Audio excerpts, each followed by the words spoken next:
Today, we're going to talk about this Maxine Gaslight Granny Waters and her Oscar-winning performance in front of the press. Y'all, I have zero respect for this geriatric orangutan, okay? I'm going to just put it out there and say it just like that. Because what we are about to witness is not leadership. It's masterclass in delusion. And when you see someone look into the camera and lie to your face like you don't have eyes and a brain, that's what you call political psychological warfare. So we're about to talk about it coming up next on Unshakable with April Chapman.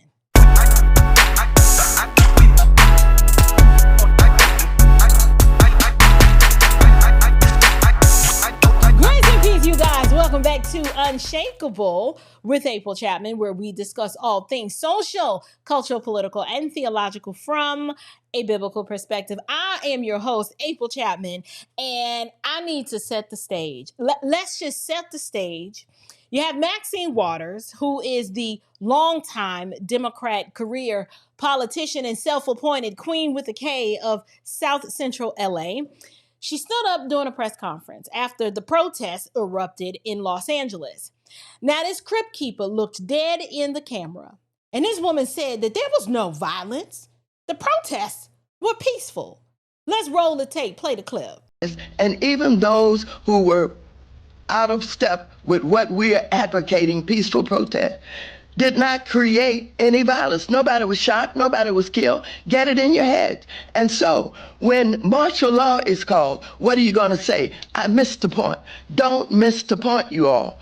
Don't think that somehow, because they called out the National Guard, there was violence. There was no violence. I was on the street. I know. And I went from downtown detention back out into the community, talking to people what happened in Paramount, what happened in Compton, what happened in Inglewood. So, first of all, get it straight.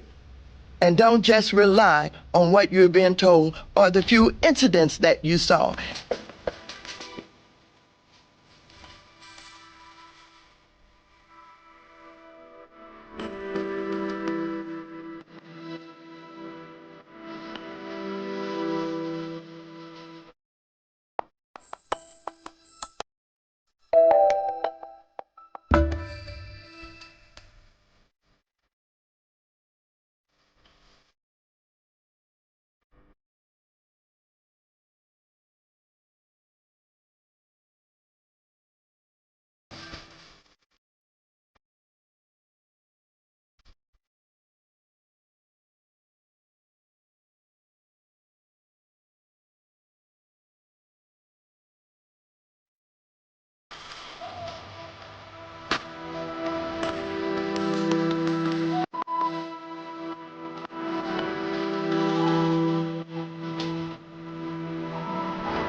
It's estimated there are around 10 million illegals in the United States, and we know that Donald Trump promised that he was going to deport them. But what is it with the Democrats straight up lying about how violent these riots have become, essentially siding with the thugs who are destroying LA? Failed presidential candidate Kamala Harris weighed in on all of this, saying how appalled she was that Trump sent the National Guard and that the protests were overwhelmingly peaceful.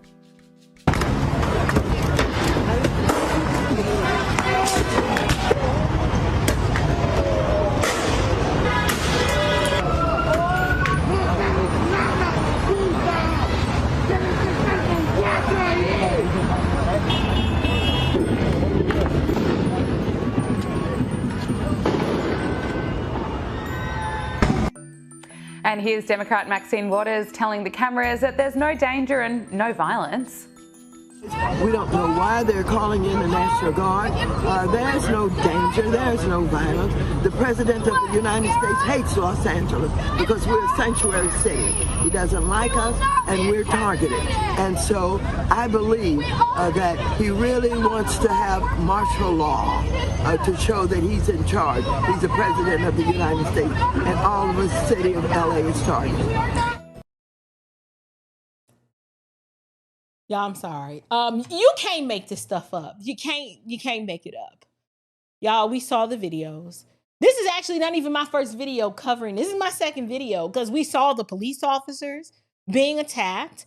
We saw the stores being looted, the fires lit, the chaos in the streets. But here comes Auntie Maxine. Lips quivering, right? Voice cracking, trying to Jedi mind trick the entire nation like, this is not the violence you're looking for. There's nothing to see here. Y'all, I know, y'all gonna be like, why, April, why are you being so harsh on this woman? Why am I coming so hard for one of the pillars of the community, right? Well, it's because this is the voice of a matriarchal miscreant that's losing her grip on power, and they make me sick. Okay? She's scared, y'all. Not because of the Republicans, not because of Donald Trump. She wants to make Donald Trump out to be the bad guy, but this woman is afraid because you woke up. Yes, you, right? The free thinking Negroes who are watching me out there and the ones who refuse to vote blue, no matter who, you peeped the game. You watched these Jerome Crow Democrats fall over themselves to fight for every illegal immigrant while your community is still swimming in poverty and crime and a bunch of broken promises. So we just got to call it what it is, okay? Democrat rule is a disaster, and Maxine Waters is the slumlord of South LA politics. Y'all, take a look at this clip from 2022. I want everybody to go home. And I want We don't got no home. Okay. That's why we here. Miss McKinney, Miss Waters, can you home we gonna go to? just a moment. Nothing is going to happen here today. Nothing is going to happen anymore today. So what about all these names what we're gonna, telephone well, numbers that's that give lady can you see working hard to help? Can you that's why I'm here. That's why I'm here. And so I will be downtown with Lassa. I will get the housing authority. That's why they came out here today. I made them come out here. And I'm going to go. And you need to know why they're failing, because Blanca Jimenez repeated, we gave her several meeting requests for you concerning this in Lassa for years. And now they sit you There's here. nobody in Washington who works for their people in harder than I do. I believe you. I don't want to hear that. I believe you. So can we finish though? Work with me. Work with me so we can house people. That's what I'm doing. I do every day. Congressman, we're just, in case you can't see, showing video of you standing on the aisle and shaking a number of presidents' hands over the years, both Republicans and Democrats. So my final question to you, Congressman Engel. No, you have not. Excuse me. He's talking to me.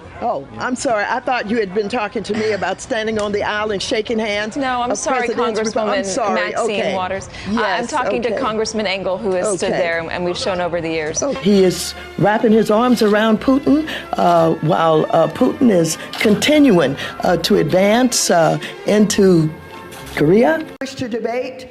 I wish to ask, is there one United States senator who will join me in this letter There is of no rejection? debate. There is no debate. That's one. I have not called for impeachment. You said I'm going to fight every day until he's impeached. That's what you tweeted. Yeah, but here's what I've said. Here's what I've said. I've said that we need the information. My greatest desire is to lead him right into impeachment. Impeach 45. Impeach 45. Impeach 45. Because I want you to know that I am more offended as an African-American woman than you will ever be. And don't talk to me about the fact that we don't understand what happens on the automobile. No, I will not yield. No, I will not yield. Okay. The chair wishes to remind all members that they are to address their remarks to the chair. I Lady will respect the continue. chair, but don't stop me in the middle when you didn't stop him in the middle. And so I shall continue. Don't you dare talk to me like that and think that somehow women don't understand what goes on the floor of automobile dealers. Minded to direct her remarks to the chair. The gentlelady And I will am continue saying that in I order. will continue to do that. However, I don't appreciate that you did not interrupt him when he was making those outrageous remarks about him knowing more about discrimination than I know about discrimination. I resent that, and I resent the remark about making America great again. He's down here making a speech for this dishonorable president of the United States of America. Having said that, I reserve the balance of my time, and no, I I do not yield not 1 second what I to you. expected. Thank you, Not ma'am. 1 second. Not 1 second to you.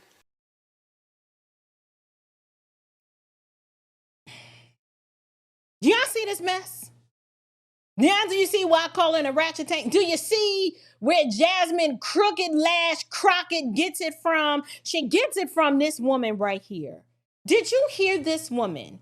This is from 2022 when the homeless people, did you hear how they was begging and whining and crying? And she had a nerve to say, I don't even want to hear this. Ain't nobody fighting harder for y'all up in Washington, D.C. more than me. And I'm like, fighting for what? Because they still homeless. See, as long as she can keep that juicy carrot of the possibility of things is going to get better for you, that's how she keeps them on her little thirst trap train where they just keep voting for her. Listen, I don't even feel sorry for these people because they keep voting for her and she keeps lying to them. And it is the perfect slave master relationship and it's crafted exactly how she wants it to be. Maxine Waters' district is a mess. If you ever wanted to see just how much of a failure leftist leadership is, all you got to do is look at Maxine's district. Maxine's district is a case study in democratic decay. Her district, South Central Los Angeles, District 43, it is one of the most underdeveloped, economically stagnant ghettos in America. And this woman's been in office since 1991. Like, she's been in office since Jesus was an infant. That's over 30 years of what exactly? Of what? Failure. Abject failure. But you know what? Actually, according to Democrat logic, it's actually not failure. Maxine is doing exactly what she is supposed to do. Keep her district subjugated, government controlled, definitely broke, busted, and perpetually disgusted. That's the goal, y'all. And she is winning. There is no improved infrastructure. There's no economic uplift, no educational reform, but somehow this matriarchal miscreant has a $6 million mansion that ain't even in the hood that she represents. So here's what we're going to do. You need a visual to really understand what I'm talking about. Take a look at this visual. Take a look at this visual right here. Y'all see this? This is a picture of her district. And it's not the only one. Take a look at this one. Look at this. Dilapidated buildings. Some of the riots from the last LA riots have never recovered because all she does is take your money and enrich herself and all of her nonprofit friends and all of her other government friends. I'm not done. Take a look at this one. Y'all see this one?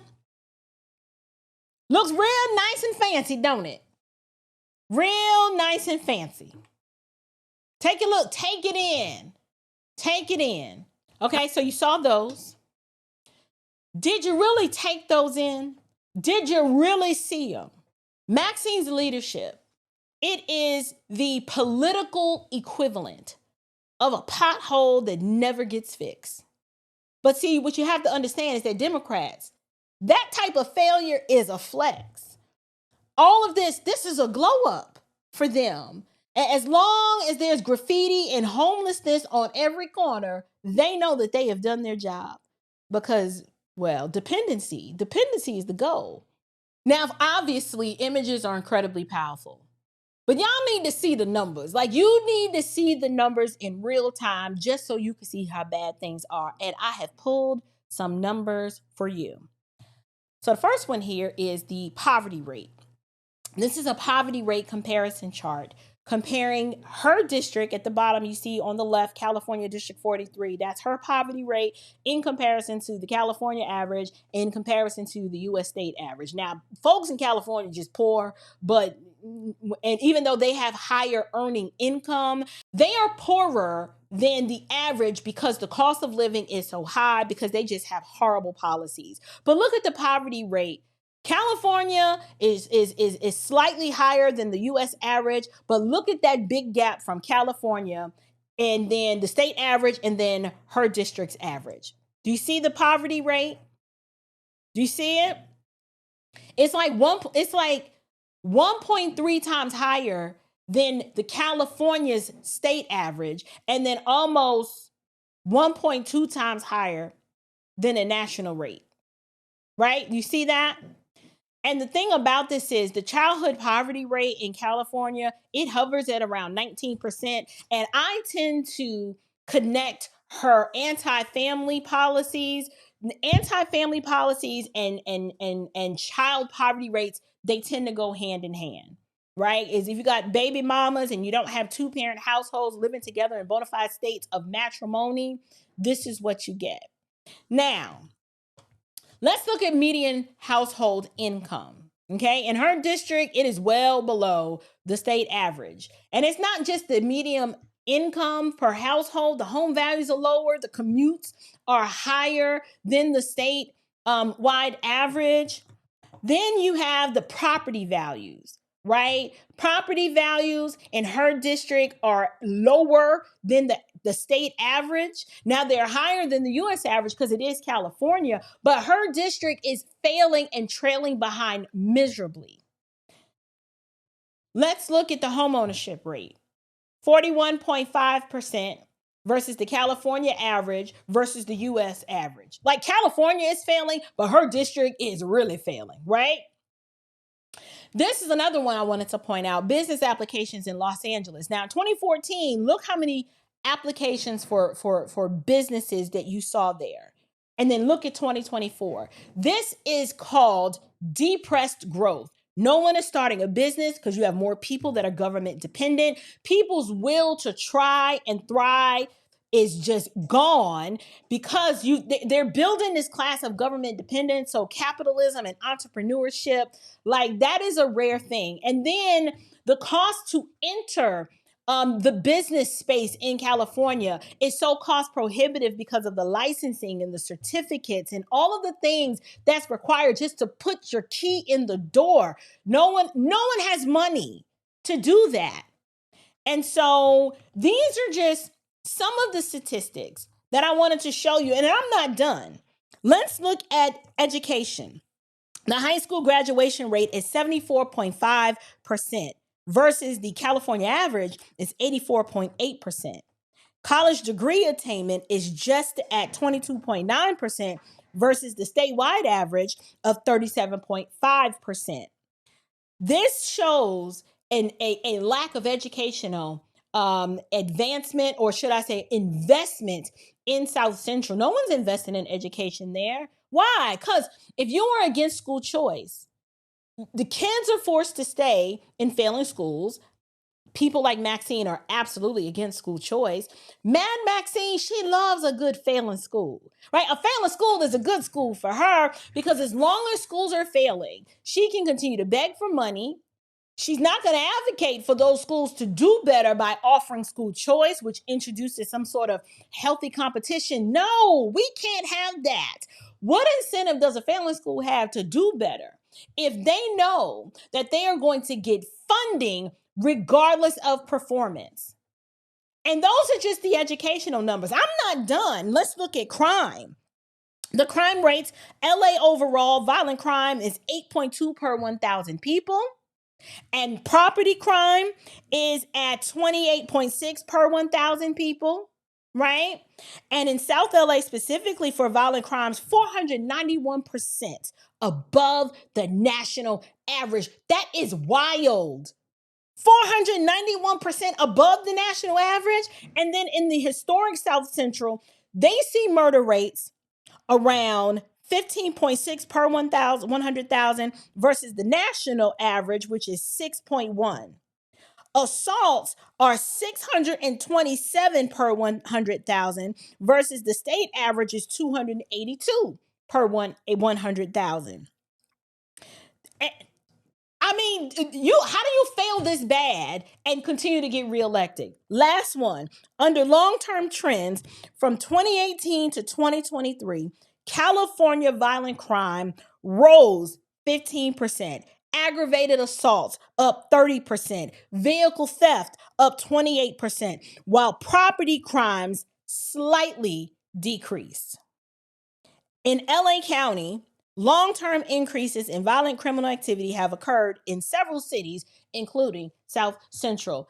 Just so you guys have it, I will link all of my sources in the description box of this video because I want you to see just how much of a failure this orangutan is. For all her hollering and that she be doing, no, you need to see that she's a failure. And watching her crash out like this, y'all, it is, I ain't gonna lie, I'm having fun with this video. This is comical to watch her. Like, it's comical, right? Her desperation and distraction and the Democrat delusion, it will keep you entertained for hours if you watch it. But I need to tell you where all this panic comes from. It comes from the fact that too many of y'all are defecting, right? You're out here pulling a Harriet Tubman and breaking free from that ideological plantation. And the Democrats, because of that, that scares them. They are terrified because too many have already defected. But if enough of us leave and continue to leave, this is why videos like this are so important, their entire empire will crumble and the entire ship will sink. And they can't have that. Why? They need black people to be poor. They really need all people to be poor, but especially the blacks. It's kind of easy to keep us poor, but they need crime to thrive. They need majority black districts full of chaos and mayhem so that they can keep selling you the same tired promises every 4 years. But now that they've opened up the floodgates to the illegal immigrants, I mean, we're actually not even the preferred victim class anymore. We're still a victim class. They still need you, but you're now the competition, the replaceable ones, the discarded ones, because, you know, their new slave class. Their new slave class has crossed the border, and Donald Trump is trying to send them all back. So they're like, darn, we got to figure out a new plan. Now, there are millions of them here now, upwards over 11 million. And some argue that they come with fewer demands because at least they will work. However, to woo these first class of illegals in, they had to give them a lot of free stuff. So they had to give them the health care, the SNAP benefits, the Section 8. They had to give them free everything. Stuff that many of us probably never saw. And now I'm just saying, let's be clear, I don't want that type of government dependence at all. However, in comparison to how they fawned over, the way they fawned over the illegals versus how they treated the original slaves, there's just no comparison, right? So people argue that, well, the reason why that is because the illegals come with fewer demands. But the thing is, they also come with no historical baggage. So for a person like Maxine, she's going to fight harder for them than she ever fake fought for you. The historical baggage is not as heavy. So with all of this commentary that I'm providing you guys, you need to ask, why is content like this important? Well, one, I'm making it because I need people to know that the Confederacy is not dead. Right? The Confederacy's not dead. It just changed skin tones, kind of, sort of. Yes, I said that. Let me explain what I mean. We're witnessing not just liberal incompetence. It's Confederate and communist desperation. Oh, they are desperate. Think about it. The same party that enslaved you is now trying to re-enslave you through welfare ideology and identity politics. They want you to fight to maintain the plantation that they're enslaving you on. And Maxine, she's just their aging mascot. That's it. Now, they definitely have her replacement queued up. This is when Jasmine Crockett comes in, right? But Maxine's job, her job is to make the plantation look livable and to make y'all think that she's really fighting for you. But I don't care how many times they repaint the shack. Slavery by another name is still slavery. Did you watch? Did you watch how she was going off on all those homeless people that she had promised vouchers to, and they're trying to hold her accountable? But what saddened me the most was the way they were begging and whining from this woman as a representative of the government. because they have never learned how to function in their freedom and to take advantage of the opportunities that this country offers them, because they found it easier to beg for crumbs that are coming off this woman's plate, i.e. the government's plate, than to say, this woman don't have our best interests at heart. She enjoys coming down here, waving this carrot in our face, trying to convince us that she's here to help us, right? And did you see how she was like, let me tell you something. Nobody fights harder for the people in this district than I fight for you up in D.C. Lady, you ain't fighting for nobody. You fight for no one. You just a little loudmouth orangutan that has managed to amass power and control, and you're crashing out because the grip is loosening. People are finally waking up to your foolishness, and that's why I'm here. And so if you've had enough of the lies, of the gaslighting, of all of these, I mean, today is just her day, but it's all of these political pimps and in these bad lace front wigs and St. John suits and dresses with the pearl necklaces. Then if you've had enough of that, you already know what to do. Stop voting for your oppressors. Yes, they are the oppressors. These black political pimps and those white liberals, those are your oppressors. The progressive left. Second, you need to recognize they don't want to be held accountable. So she can come down to that district and you can crash out asking her, well, what about us? She don't care about you. She doesn't care about you. So what do you have to do? You have to function in your freedom and stop thinking that these people care about you. They're from the government, but they're not here to help. Don't let these leaders to keep making a fool out of you, lying to you to your face, and then trying to call it progress. The only thing Maxine Waters has built in her district is generational dysfunction, full of bastards raising bastards, and she's trying to rinse and repeat that. And that's just unacceptable. And so I don't know about you, but I'm here to expose it. And I appreciate the fact that you have watched this video all the way to this point because it matters. I need you to like. I need you to subscribe. Share this with your cousin who still thinks that Auntie Maxine is here for the people, because they need to be woken up today. And above all else, stay rooted in God's word. But more importantly than that, stay unshakable. I'll see you in the next video. Grace and peace.